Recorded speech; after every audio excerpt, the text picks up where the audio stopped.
नमस्कार किसान भाइयों, मैं आपका किसान भाई त्रिलोक सिंह स्वागत करता हूँ आपके अपने channel the advance farming vlog channel पर।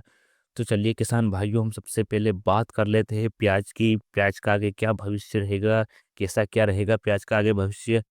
तो किसान भाइयों, मैं आपकी जानकारी के लिए अभी एक बात बता दूं कि प्याज का भाव हमें दो कारण से ही बढ़ सकता है। वो दो कारण मैं बता दूं आपको।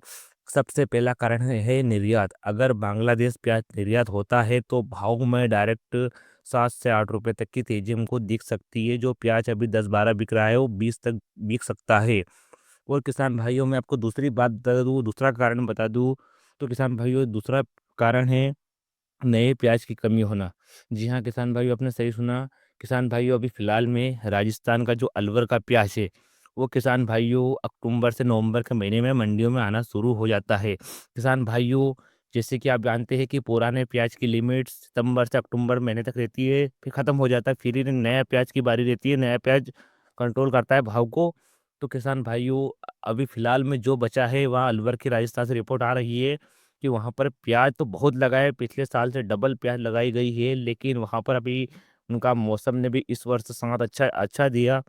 वहाँ पर अभी फ़िलहाल में प्याज की फसल बहुत अच्छी है, बता रहे जा रहा है। अगर किसान भाइयों नवरात्रि में बारिश हुई, तो किसान भाइयों वहाँ पर उत्पादन बिगड़ सकता है। वहाँ पर प्याज में जो उत्पादन है उनका बिगड़ सकता है, जिससे साइज़ छोटी बनेगी, दागी प्याज निकलेगा, प्याज खराब निकलेगा, जिससे क्या होगा कि वो प्याज लोडिंग के काम का नहीं रहेगा, जिससे क्या है पुराने प्याज में एकदम उछाल देखने को मिल सकता है। जी हाँ, किसान भाइयों, आपने बिल्कुल सही सुना। और मैं अब नहीं चाहूँगा कि वहाँ के किसान भाइयों को नुकसान हो, क्योंकि हम भी एक किसान भाई ने, वो भी किसान भाइयों भाई है। तो मैं आपको आपकी जानकारी के लिए बता दूँ कि अभी प्याज में कोई भी तेजी मंदी का कारण सिर्फ अलवर का प्याज ही बता सकता है। अगर अलवर में बाई चांस बारिश हो गई तो प्याज में तेजी देखने को मिल सकती है। यही मेरी सटीक जानकारी है किसान भाइयों।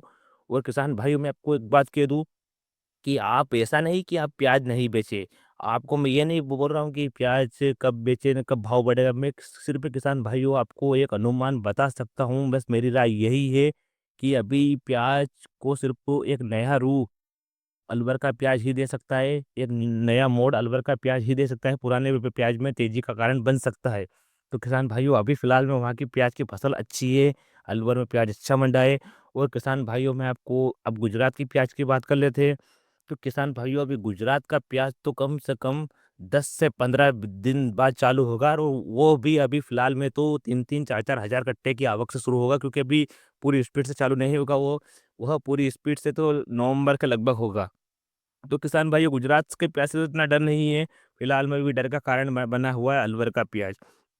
और किसान भाइयों, मैं आपको एक जानकारी दे दूं कि अभी एमपी में भी प्याज बहुत कम स्टॉक बचा है। ये आप मान के चलिए कि आप 25 से 30% के लगभग बचा है पुराना प्याज, क्योंकि वह भी अब खराब हो रहा है। और खराब होने के कारण सभी किसान भाइयों से निकालने में लगे, क्योंकि उनको भी पता है कि इसको अगर रोका आगे जाकर तो यह और खराब हो जाएगा और अभी नुकसान दे देगा। तो किसान भाइयों, अभी क्या हुआ है कि पूरे मतलब प्याज निकलते जा रहा है, पुराना पुराना प्याज अभी किसान भाई धीरे धीरे कर कर पूरी स्पीड से निकालते जा रहे हैं। मतलब पुराने प्याज अभी बहुत कम बचा है। तो कहीं ना कहीं मुझे तो लगता है, मेरे अनुमान से अगर बाई चांस बारिश हुई तो पुराने प्याज में तेजी अवश्य देखने को मिलेगी। किसान भाइयों, बस यही मेरा एक वो है। और किसान भाइयों, मैं आपको एक बात और बता दूं, आप थोड़ा इनके बारे में भी पढ़ लीजिए। किसान भाइयों, मैं बात करूंगा सुजालपुर मंडी के किसान भाई की, जिनका नाम है रामेश्वर लाल धाकड़। किसान भाइयों, यह 30 क्विंटल प्याज लेकर मंडी में आए, जिनका प्याज का पूरा बिल बना 3,300 रुपये, और उनका ट्रैक्टर का भाड़ा बना किसान भाइयों 700 रुपये। तो बताइए आप, इस बेचारे किसान भाई को क्या बचा। इनको बेचारे को उनका ट्रैक्टर का भाड़ा ही नहीं निकला, जिससे तो अच्छा है हुआ कि प्याज ये घोड़े पर फेंक दे, क्योंकि इनको प्याज मतलब मंडी में प्याज लाने से कोई मतलब नहीं, और उल्टा इनको कर्ज हो रहा है। अब बताओ, 3,000 रुपये तो इनके बिल के बने और 7,000 रुपये उसके बचे, तो क्या बेचारे को और 4,000 रुपये कन से देने पड़ेंगे, उनकी जेब से देने पड़ेंगे। तो इसमें किसानों को कर्जा करना ही है। तो सरकार इस बारे में सोचे, सरकार किसानों के बारे में सोचे। और मैं सरकार से यही आग्रह करूंगा कि हम किसान भाई अभी बहुत ही मुश्किल वक्त से गुजर रहे हैं। कृपया आप ध्यान दें, आप निर्यात पर ध्यान दें पूरी तरह से। अगर आपने निर्यात खुला तो किसानों को कहीं ना कहीं खुशखबरी देखने को मिल सकती है। सरकार से मैं बस यही विनती चाहूँगा कि आप जितना जल्दी हो सके उतना निर्यात खोले, बांग्लादेश प्याज भेजे, तभी प्याज में कुछ ना कुछ हो सकता है, सुधार हो सकता है, और किसानों को घर में दो पैसे आएंगे। अभी अन्नदाता रो रहा है, तो सरकार इस बात को ध्यान दे। तो किसान भाइयों, ऐसे ही सही जानकारी के लिए चैनल को सब्सक्राइब करें, और अगला वीडियो मैं जल्द ही लेकर आऊँगा नई खबर के साथ में। किसान भाइयों, तब तक के लिए धन्यवाद। और किसान भाइयों सभी अपने अपने इलाके की रिपोर्ट दें हमें कि आपके इलाके में कितना प्याज बचा है, कितना % प्याज बचा है।